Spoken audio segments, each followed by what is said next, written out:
سڵاوتان لێبێت بینەرانی زاری کرمانجی بە شێوێکی ڕاستەوخۆ لەگەڵتانین لە گوندی ماویلیان. ئێستا سەرپەرشتیاری ئیدارەی سەربەخۆی سۆران سەردانێکی مەیدانی ئەو گوندەی کردووە. دیارە کۆمەڵی خواست و داواکاری خەڵکی گوند هەیە یان نەوێت جێبەجێ بکرێن لە چوارچەوەی پرۆژانێکەوە ئەمڕۆ بەردی بناغیان دانرا.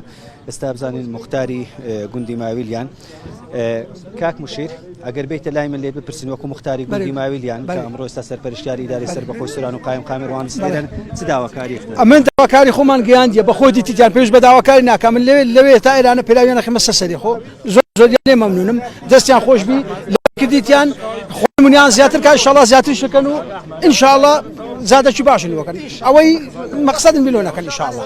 قایم قامی قەزای ڕەواندز بوو بۆ گوندی ماویلیان بۆ گوێگرتن لە خواست و داواکاری خەڵکی گوند لەسەر ئەوەی کە کەم و کورتی یا پرۆژەیەکی خزمەتگوزاری لێرە جێبەجێ بکرێتن. من بۆ چوونی چەند هاوڵاتیەکی تری گوندی ماویلیانی شوەرەگرم. سڵاوتان لێبێتەوە خەڵکی گوندی ماویلیانی. بەڵێ چ داواکاریەکتان هەیە لە سەرپەرشتیاری ئیدارەی سەربەخۆی سۆران؟ وەڵاهی داواکردنەوە بۆ کەم و کورتینی ناوگوندن هەیە.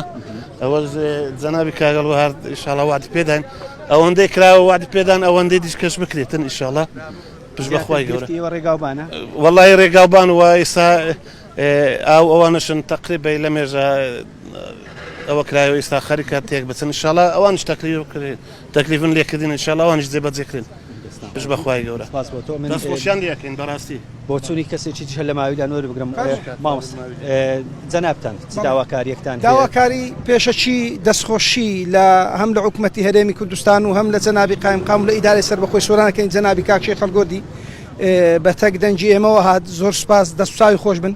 تاوان ئەگەر بینە سەباسی گوندی ماویلیان مەغدورە کەس نییە نەرێ ماویلیان مەغدورە ئەوەی لۆی کرام ناکام شتێک لە خەروارەکی بە شێخیشم گۆ بەڵام ئەوە ئەو بەڵێنەی بەمەدا گوتی ئەوە فەتحە ئەوە لۆ دەکەی ئینشاءالله بە دووی دادێ ئەگەر نازەورین چەند کۆڕاین دیکەمان هەنان نەکراینە بەڵام ئینشاءالله لە ئایندا ئەگەر حکومەت هاتوو سەر پێ ئیدارە بە خۆکەت ئینشاءالله ئەوا شەکەی وەکو خەڵکی چێک بی بێکسانی دەست و چاو خۆش بن جێگای دەستخۆشی ئەوەی ماوە وەکو ماولیا دەستخۆشی لێکم بە خێراتتان دەکەم ئینشاءالله ڕاستە فەحتە کراوەکو گوندی ماولی ئەوەی کرا ئاو کارە با جێگای دەستخۆشیە بەڵام هەندێک فەرع دەگە دانی نەرێندەکە دانیەگە وش بکرێ مەمنون نەبین جێی دەستخۆشی ئینشاءالله ئەوەی نەشکرێ بکرێ مەمنون نەبین دەست جێگای دەستخۆشیە. ڕێگای ڕزوباخەکان خدای ڕێگای ڕزوباکان خراپە بەس ئێوەش سا بکرێ مەمنون بەس گوند ئەساستر ئێستا زادی ناوگوندی زۆر ئەساسە لۆ گوندی و هەندێک فەرعی سەر هەیە لۆمە هەندێک مار لە سەرێنە لۆمانش یانی هەموو بکرێ هەموو فەرعەکان هەموو بکرێن جێگای دەستخۆشیە و ئەوە دەرفەتەوە یەک جارە پرۆژە لۆ یەک جارێکری و هەموو جارێتەوە ناکرێن